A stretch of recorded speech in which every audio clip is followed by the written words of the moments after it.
Breaking news చూస్తున్నాం. వచ్చే నెల నుంచి కేసీఆర్ జిల్లాల పర్యటన చేయబోతున్నారు.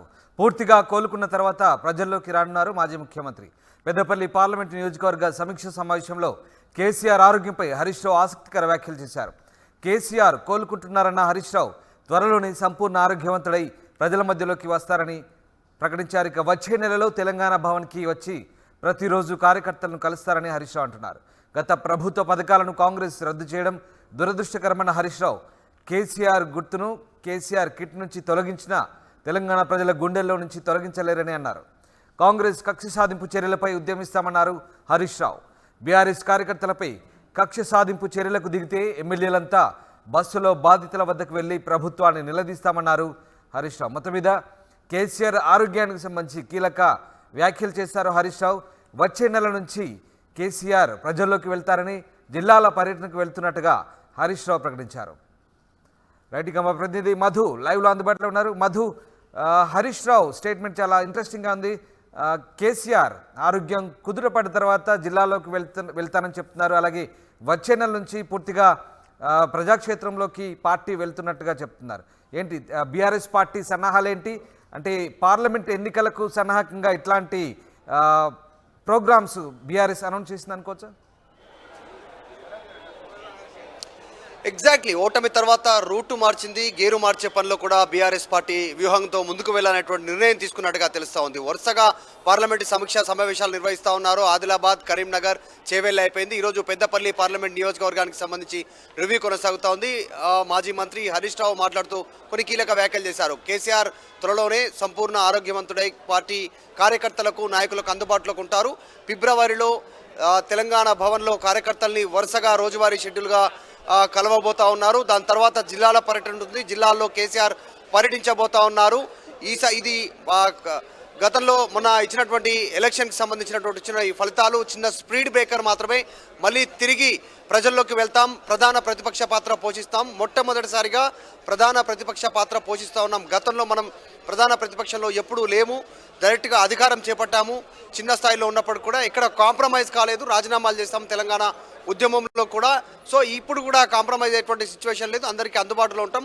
కార్యకర్తలు కోరుకున్నటువంటి విధంగానే పార్టీ నడవబోతా ఉంది. దానికి సంబంధించి కేసీఆర్ నుంచి ఆదేశాలు ఉన్నాయి.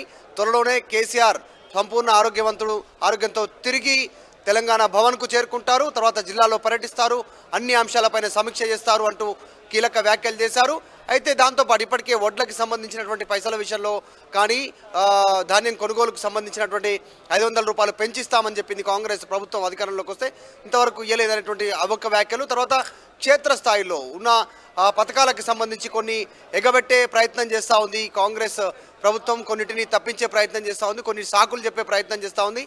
ఇవన్నీ చూస్తూ ఉంటే జరుగుతున్న పరిణామాలు సంవత్సరం లోపలనే కాంగ్రెస్ ప్రభుత్వానికి ప్రజల నుంచి తీవ్రమైనటువంటి వ్యతిరేకత వచ్చే అవకాశం ఉందనేటువంటిది మంత్రి హరీష్ రావు కార్యకర్తలను ఉద్దేశించి పెద్దపల్లి పార్లమెంట్ నియోజకవర్గానికి సంబంధించిన సమావేశంలో ఆయన కీలక వ్యాఖ్యలు చేశారు. చూస్తుంటే ఫిబ్రవరి మొదటి వారంలో కేసీఆర్ ప్రజలకు అందుబాటులోకి ఉండనున్నారు. పార్టీ కార్యకర్తలకు, నాయకులకు తెలంగాణ భవన్ వేదికగా ఇక్కడ కాంగ్రెస్ కార్యకర్తల్ని, నాయకుల్ని కలవడానికి కార్యాచరణ సిద్ధం చేసుకుంటున్నట్టుగా తెలుస్తుంది. దాని తదుపరి చర్యలు పార్లమెంట్ ఎన్నికలు దృష్టిలో పెట్టుకొని జిల్లాల పర్యటన చేయనున్నట్టుగా తెలుస్తూ ఉంది. పార్లమెంట్లో ఎక్కువ స్థానాలు సాధించడానికి వ్యూహంతో ముందుకు వెళ్లాలనుకుంటుంది. నిజంగానే రూట్ చేంజ్ చేస్తుంది, గేరు మార్చే పనిలో బీఆర్ఎస్ ఉన్నట్టుగా తెలుస్తూ ఉంది. ఓటమి నుంచి పాఠాలు కుంటూ నెక్స్ట్ ప్రజల్లోనే ఉండాలి, ప్రజలతో మమేకం అవ్వాలి అనేటువంటి దిశగా కార్యాచరణ రూపొందిస్తూ ఉన్నారు. కేసీఆర్ రాగానే యాక్టివ్ రోల్ పోషించనున్నారు. కేసీఆర్ ఆరోగ్యం సరికాగానే పూర్తి స్థాయిలో పార్టీ అధ్యక్షుడిగా అందుబాటులో ఉంటూ మొత్తం జిల్లాల పర్యటనకు కార్యాచరణ రూపొందిస్తూ ఉన్నారు. రైట్, అలాగే బస్సులో బాధితుల వద్దకు కూడా వెళ్తామంటున్నారు ఎమ్మెల్యేలంతా కూడా. అలాగే ప్రభుత్వాన్ని నిలదీస్తామంటున్నారు. ఒకవేళ బీఆర్ఎస్ కార్యకర్తలపై కక్ష సాధింపు చర్యలకు దిగితే కనుక ఇలాంటి కార్యక్రమాలు కూడా తాము చేపడతామంటూ హరీష్ రావు చెప్తున్న పరిస్థితి. సో అంటే ఒక స్ట్రాటజీ ప్రకారమే కార్యకర్తలకు వెళ్ళే ప్రయత్నం చేస్తున్నారు అనుకోవచ్చు. ఎగ్జాక్ట్లీ, అంటే బీఆర్ఎస్కు ఉన్నటువంటి ఇప్పటి వరకు ఫీడ్బ్యాక్ తెలుసుకుంటున్నారు. ఇప్పుడు ఆదిలాబాద్, కరీంనగర్, చేవెళ్ళ, ఈరోజు పెద్దపల్లి, ఇంకా వరుసగా పార్లమెంట్ సమీక్షా సమావేశాలు ఉన్నాయి. సో వచ్చినటువంటి వాళ్ళు అక్కడ క్షేత్రస్థాయిలో సర్పంచులు, జడ్పీటీసీలు, ఎంపీటీసీలు, తర్వాత ఎంపీపీలు, మాజీ ఎమ్మెల్యేలు, సీనియర్ నాయకులు, వాళ్ళందరూ ఎమ్మెల్సీలు, మాజీ ఎమ్మెల్సీలు, వారి వెంట వచ్చినటువంటి అనుచర గణం వారు చెప్పేటువంటి అంశాలను తెలుసుకునే ప్రయత్నం చేస్తున్నారు, ఓటమికి గల కారణాలు ఏంటి అనేటువంటిది విశ్లేషించుకునే పనిలో బీఆర్ఎస్ పార్టీ పడింది. సో క్షేత్రస్థాయిలో అంటే ఎమ్మెల్యే మీద ఉన్నటువంటి వ్యతిరేకత వల్ల కేసీఆర్కు ఓటు వేయలేదు, అంటే బీఆర్ఎస్కు ఓటు వేయలేదు, కానీ కేసీఆరే ముఖ్యమంత్రి అవుతారు అనేటువంటి అనుకున్నాం అనేటువంటిది క్షేత్రస్థాయిలో ప్రజల నుంచి రెస్పాన్స్ వస్తుంది అనేటువంటిది వీళ్ళు నాయకులకు చెప్తా ఉన్నటువంటి నేపథ్యంలో సో ఆదరణ ఉంది. ఆదరణ తగ్గకూడదు అంటే క్షేత్ర వెళ్ళాలి, కార్యకర్తలను కాపాడుకోవాలి.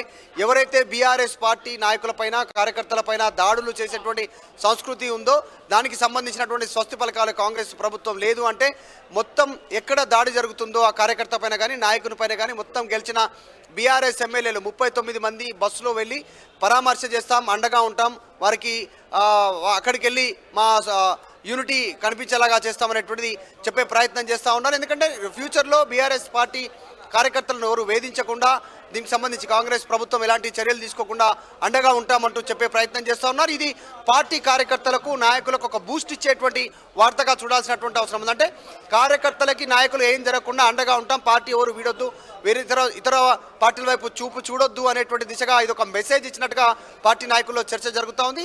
హరీష్ రావు చేసినటువంటి వ్యాఖ్యల నేపథ్యంలో త్వరలోనే కేసీఆర్ యాక్టివ్ రోల్ పోషించనున్నట్టుగా తెలుస్తూ ఉంది. చాలా మటుకు కొన్ని రోజులు ప్రజలకు అందుబాటులో ఉండట్లేదు జిల్లాల పర్యటన అంటే కేవలం అంటే కార్యకర్తల సమావేశాలకి పరిమితమవుతారా, లేదంటే బహిరంగ సభలు బహిరంగ వేదికల ద్వారా ప్రజలను ఉద్దేశించి ఏమైనా మాట్లాడే అవకాశం ఉందా కేసీఆర్ జిల్లాలో?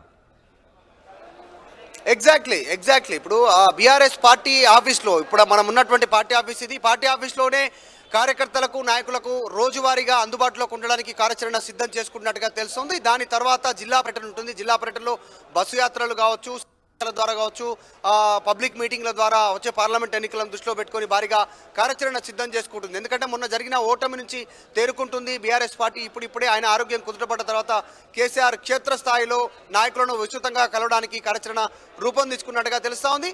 సో అందరికంటే ముందుగానే పార్లమెంట్ ఎన్నికలకు సమాయత్తం అవుతా ఉంది బీఆర్ఎస్ పార్టీ. ఓటమి నుంచి కోలుకుంటూ రూటు మార్చి గేరు మార్చ దిశగా పార్టీ ముందుకు వెళ్ళేటువంటి ప్రయత్నం చేస్తూ ఉంది. ఎందుకంటే అసెంబ్లీ ఎన్నికల్లో జరిగినటువంటి ఓటమి కనుక అదే పార్లమెంట్లో రిఫ్లెక్ట్ అయితే పార్టీ భవిష్యత్తు పైన నీడలు కమ్ముకునేటువంటి అవకాశం ఉంది. దాన్ని ఓవర్కమ్ చేయడానికి పార్లమెంట్ స్థానాలను ఎక్కువగా ఫోకస్ చేస్తూ ముందుకు వెళ్ళాలి, కార్యకర్తలకు అండగా ఉండాలి, కార్యకర్తల్ని నాయకుల్ని కలవాలనేటువంటి కార్యాచరణ సిద్ధం చేసుకున్నారు. త్వరలోనే ఫిబ్రవరిలో కార్యకర్తల నాయకుల ముందు. Right, thanks for the update Madhu. ఇది మొత్తం మీద వచ్చే నెల నుంచి కేసీఆర్ జిల్లాల పర్యటన చేయబోతున్నారు. పూర్తిగా కోలుకున్న తర్వాత మాజీ ముఖ్యమంత్రి ప్రజల్లోకి వెళ్తున్నట్టుగా తెలుస్తోంది. కేసీఆర్ ఆరోగ్యంపై హరీష్ రావు కూడా కీలక వ్యాఖ్యలు చేశారు. కేసీఆర్ కోలుకున్న తర్వాత పూర్తిగా జనాల్లోకి వెళ్తామంటున్నారు. త్వరలోనే కేసీఆర్ సంపూర్ణ ఆరోగ్యవంతుడై బయటకు వచ్చి మళ్ళీ ప్రజాక్షేత్రంలోకి వెళ్తారని చెప్తున్నారు.